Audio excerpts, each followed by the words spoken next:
Hello and welcome to another episode of Tales from the Trenches. This is Justin Paolini here building a trader.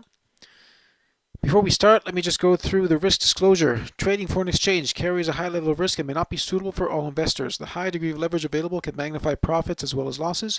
You can lose more than your initial deposit. So before trading, please carefully consider the risks and the internet costs and seek independent advice as required.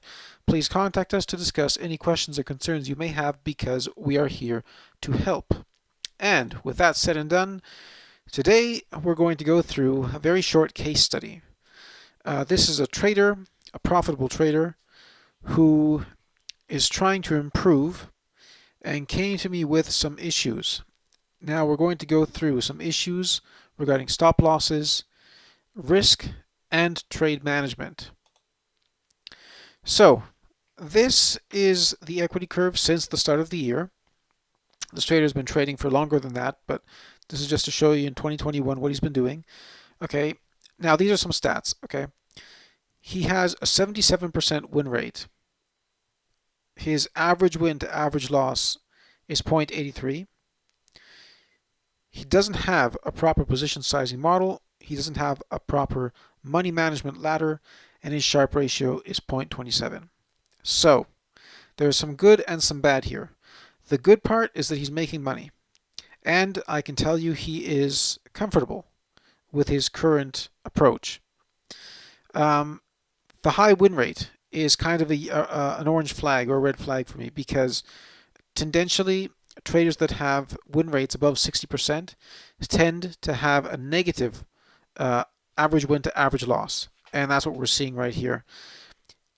The average win to average loss ratio being at 0.83 means that his losses are larger than his gains on average. Okay, and that's not something you want to see. Okay, his entire trading model right now hinges on him winning. Okay, and that's not where you want to be because the mathematics of trading require you to have a situation where you can make money being right 30 to 50% of the time. Okay, that's what you have to create. A situation where you can make money even though you're only right 1 out of 3 times or half of the time. So this is a cause for concern, and this is what we were talking about. So the issues are that he doesn't have a proper position sizing model, and he doesn't have a proper money management ladder that helps you risk more when you're making money and risk less when you're losing. And of course, the volatility of his trading metrics doesn't allow him to have a high Sharpe ratio. So in other words, right now he is not an efficient risk taker. So the case that we're going to go and look at is KiwiCAD. We discussed a lot of different trades that he's taken recently, but KiwiCAD is an excellent example of what we're dealing with here. So you can see the trades that he's taken. Okay, so obviously he's doing many things that are correct. He's trying to follow trend. He's trying to follow momentum. He is, and his timing is good.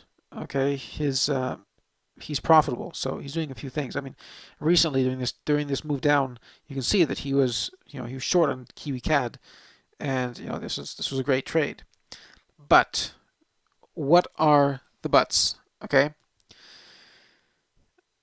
he is trading. I can tell you that he trades with a combination of time frames. So he starts from a very wide perspective, okay, all the way out at the monthly charts, and then he zooms down, he combines the time frames, and he will execute all the way down to the 4 hours sometimes.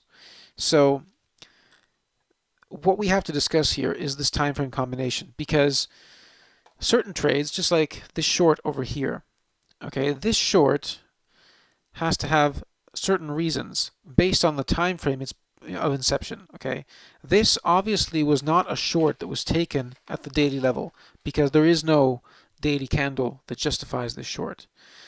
There isn't a weekly candle that justifies this short. Okay, instead, this, for example, is a clear daily signal. Okay, we could argue that this was also a kind of engulfing and could have been triggered. but he decided not to, or it just didn't break the lows for whatever reason. This was a key signal as well, as was this here. So if you're trading off of the daily, if you're taking signals off of the daily charts, then your stop loss and your take profits have to be based off of the daily charts, okay? Your risk and your trade management must be based off of the daily charts. One thing that he was doing is that he was mixing things up. So, he's trying to follow the broader trend, and he's following his analysis, but he was taking these trades in line with his analysis, but his stop losses were basically disaster stops. So the disaster stop is a stop loss where, worst case scenario, your whole analysis is wrong. Okay, so for example, this isn't his case, but just an example. Okay, if we're shorting because we saw some kind of breakdown over here, we could imagine a stop loss being placed above here. Okay, or above the highs. That might be an area where your entire analysis goes sour, but that is different. Okay, this is important here. That is different than your timing. But trading is timing. It's not about analysis. You can have great analysis and get the direction right, but within that analysis, you need to have a trigger, right? A setup that gets you in the market with a good risk-reward ratio. That is what we need to work on. That's what we're talking about today. Okay, so let's go a bit forward here. This is, forgive me for the bad resolution, but this is just a screenshot that I had taken before. These are some comments that I had sent to him. So he was shorting on this day here, okay, and it didn't really work for him. From an analysis point of view, he was shorting right into a support, and this wasn't just any support. This support actually, on the daily chart, drove prices aggressively higher. So he's shorting right into support. I prefer to have a bit of distance between my entry and support. So the first interesting signal here was the spinning top at the daily level. Okay, we're going to stick to the higher time frames here for the analysis. So spinning top, neutral candle. Price had pulled back, okay? And now it's printing a neutral candle. So sellers have returned to the market. Price hasn't been able to do much, but it has stalled. So it's the first indication after these 2 days of pullback that price is actually getting ready to do something else. So after the spinning top is formed, a short through the lows is a viable trigger. And then you can drill down to a smaller time frame. If you're using daily candles, you can drill down to the hourly perhaps, and find a stop loss placement that allows you to have a tighter stop. Because if you're triggering off the daily, classic stop loss is above the top, but given account sizes, that might be too much of a stop loss for you. It might not fit your 0.5 or 0.75% of risk. So what to do? You drill down into that daily candle, and you see if the hourly charts give you, a swing high or a level that logically allows you to tighten your stop. Even if it's a quarter of the way or a third of the way, you're still trying to tighten the stop, and that automatically gives you a better risk reward towards the first support zone here, which is where price could find buyers. And if price falls right through it like it did here, it gives you a tremendously advantageous risk reward to the next trouble zone, the next zone where you could find buyers. So instead, his stop losses weren't like this. He would enter his trades keeping the disaster stop, which means that his position sizes were completely screwed up, and the trade management wasn't based off of this chart, off of the daily chart in this case, or off of 4 hour if he was triggering off the 4 hour, or the weekly off of the weekly, etc. It was very mixed. So to put this into focus, spinning top on the daily, your trigger is happening on the daily. your stop loss has to make sense on the daily, even though you're tightening it using the hourly chart. Your management has to make sense on the daily.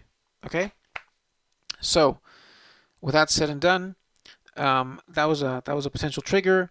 How to manage this trade? Well, as long as the market, it's going to be a longer term trade, right? It's looking for a swing trade. So initial stop loss is somewhere around the high end of this candle, of this daily candle here. Okay, then you get a nice decline through the support. Excellent. Keep the stop loss where it was. Take a bit of profit, so scale out, getting ready to scale back in. And then there's a consolidation period here. Now you don't know this when it's happening, but there was no further pullback or neutral candle or engulfing or anything on the daily to suggest getting in the market again. He took a breakout through this consolidation, which I would agree with, and the breakout should have a stop above, worst case scenario, above this consolidation high. But you can also keep it tighter, perhaps above the day's high of the breakout. You can drill down to the hourly chart to see what the tightest possible stop loss is. But you need to have a stop loss that makes sense from your daily perspective, because that's where you're trading from. And then your target is, of course, down here. So once again, second entry, going down, would have been beautiful trades if only he had held them and managed them from the daily. Once you have the breakdown through there, especially with this strong momentum, the stop loss on the first and second position can be both drawn down to this high. And then you hit the support and you're watching to see what happens. So this is the first sort of acceptable pin bar, not great because it still posted a higher close than the previous day, but first acceptable pin bar to try and trade. He did try and trade this. He tried to sell through it. The thing is, his stop loss was, of course, very, very wide as usual. And instead, you could drill down to the hourly, get a better stop loss that approximately gave a 1-to-1 risk reward back down to these lows. And then the rest of the trade would have been stopped out as the market went back up to pressure the entry. As this week closed, there was a weekly close. The stop losses on the others could have been trailed down to this daily swing. Okay, this daily swing high when it was formed, and it was formed, of course, after the close, on the negative close on the next day. And so the market would have then taken out the other two trailing stops with very decent profits. And that's how you would manage a trade like this. The second entry, I think, was forced. He entered here. And there are a couple of things I didn't particularly like about this. Number one, there wasn't really a price action signal on the daily charts to sort of lure him in. The market had printed a higher low on the daily, so you got the lower swing high, higher low, then you got a higher high here, and there wasn't really any stalling action or evident bars that are saying the market wants to continue again. So triggering from the daily chart, I don't really see where the trigger was here. The other thing is he's once again shorting into support, which I wouldn't do. I'd wait till a better pullback. Then the market rallied, and he triggered up here on this pin bar plus some kind of engulfing formation. A bit of divergence here on the oscillator as well. Fairly decent idea. It's a decent idea.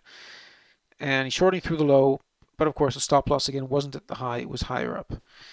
Stop loss could have been here, but there was a tighter stop loss available intraday if you'd gone to see it. And once again, the first support area is here. That would have been the first target. The next target is down here. So to organize your trading better, always remember that your trade management and your risk should be calculated based on the time frame you're executing on. You shouldn't be using the timing of your analysis. So, if your analysis is starting from a longer time frame, you can't put your stops on the analysis time frame. You got to put your stops on the execution time frame. Okay? And for example, this is the kind of analysis that we did about his, the two potential entries, the three potential entries, of course, because he entered also on Friday through this 4-hour engulfing. The first stop there on that, that daily sort of engulfing pin bar thing could have been pulled down to here instead of above the wick, giving a larger position size and giving approximately, but not quite, 1-to-1 to the most to the closest support zone. Then the market offered a second opportunity on an engulfing after this pullback, and the stop had to be above the high in that candle. There was nothing intraday that could have helped him. Entry through the low. So the scale outs are approximately at the same level, and then the stop loss on both trades could have been brought to here, and then as the market posted these losses and he entered on this 4-hour engulfing, the stop loss had to be here. Instead, he kept it way, way, way up there. And this stop loss would have allowed him to have a 2.5 or 3-hour trade just in one day. Okay, and trail the other positions that are still in the market. Okay, so once again, in this case, we would have been running 2 positions based on daily analysis and 1 position based on a 4-hour analysis. And this has to be managed on the 4-hour chart. The others have to be managed on the daily chart. Okay, you have to manage your position based on the time frame that you're executing it on. So here's a bit of discussion. Especially with small account sizes, I don't think you'll ever be entering positions based on, for example, monthly, weekly, or even daily candles.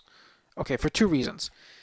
Number 1, if you have a small account, it's unlikely that your percent at risk will be acceptable. So, check it. Are you really risking 0.5% or 0.75? Okay, you don't want to risk any more than 1% on any trade. And then the other thing is the risk reward. Remember that you need to have profits that are larger than losses. So the risk reward of your trade has to be favorable at inception. Okay, which means, going back up to these examples, if I'm selling through here, I have to find a stop loss that will allow me to get to these supports with a 1-to-1 risk reward, or around there. Okay, because otherwise it's not worth it. You just got to wait. And the same thing, if I'm shorting through the consolidation, I've got to have a target, a logical target, that will allow me a 1-to-1 at least risk reward compared to a stop loss, right? Same thing, if I'm shorting here, close to support, I need to try and get in with enough space to scale out, before the market, or as the market hits support. So the stop loss needs to help you get that acceptable risk reward beforehand. Okay, and then your trade management will help you stay in the trade or get out based on whatever happens. Okay, but you have to manage everything on each time frame, and you got to consider the risk rewards. So I think that generally speaking, traders should be using longer term signals as your initial direction, right? The bias, the direction to trade in, but then try and combine that with smaller time frame signals. So that you can get the better risk rewards, you can get the tighter stop losses, and make more money. It's not about being right. It's not about having high percentage win rates. It's about making money and doing things that are logical. Okay. So don't mix your time frames and your objectives. Treat each time frame accordingly, and manage your trades from the time frame that generated the setup and the trigger. These were the issues, and these were the things that this trader needed to hear, and doing the analysis and going back and analyzing his trades, he noticed just how much of a difference this would have made. So I hope it helps you just as much. Now, one final consideration is about money management. Okay, once you have a profitable system, once you're consistent, then it's time to talk about money management and not just use a fixed fractional position size where you risk the same amount, say 0.5% on each trade. Okay. First consideration, if you're building a position, remember that you have to build a position having a pyramid with a heavy base, not a heavy tip. So if you have one position and you're risking, let's say, 1%, the second trade you should be risking 0.5%, the third trade should be 0.25%, and so on and so forth. Okay, so this automatically tells you how many positions you can actually have in the market based on your account size. Because if your stop losses are too wide and you can't risk 0.5% or 0.25%, then you just have to do with one position, and and manage that one position well until you grow your account to the size that it needs to be, so you can add other positions and actually build a position. Then the other thing is use a position sizing ladder. Okay, so the idea is that you risk more of the market's money when you're winning and you risk less when it's losing. You can build your own ladders, but the idea is that you press your luck when you have money to risk. And instead, when you start eating into your core capital, then you just start risking a lot less. And this is really what allows you to be very, very conservative on the downside, but really push for the big wins on the upside. It's actually required if you trade through prop shops, not necessarily if you have private funding partners like my colleagues at FCI Markets. But if you're going through prop shops like FTMO or similar, you will need to learn how to use a position sizing ladder. So this is something else that we discussed with this trader, because once again, the focus needs to shift from being right on the analysis side to making money on the trading side. Finally, just remember that whatever you do, keep it simple and remain consistent. A final reminder, there are always opportunities waiting for consistent traders. My colleagues over at FCI Markets are ready to fund traders. This isn't a prop shop, this is actual funding, and we evaluate a trader's performance, and then we allocate capital. Every 3 months, we evaluate the performance. Is the trader doing well? Is he doing better? Is he doing worse? And we have a discussion with the trader, and we change the allocations. But just remember that once you are a profitable trader, the game doesn't end there. You shouldn't be risking your money. You should be risking other people's money, because there's always an abundance of capital waiting for traders that know how to do their thing. This is the end game. I hope this was a useful video for you. This is Justin Paolini from Building a Trader. See you next time.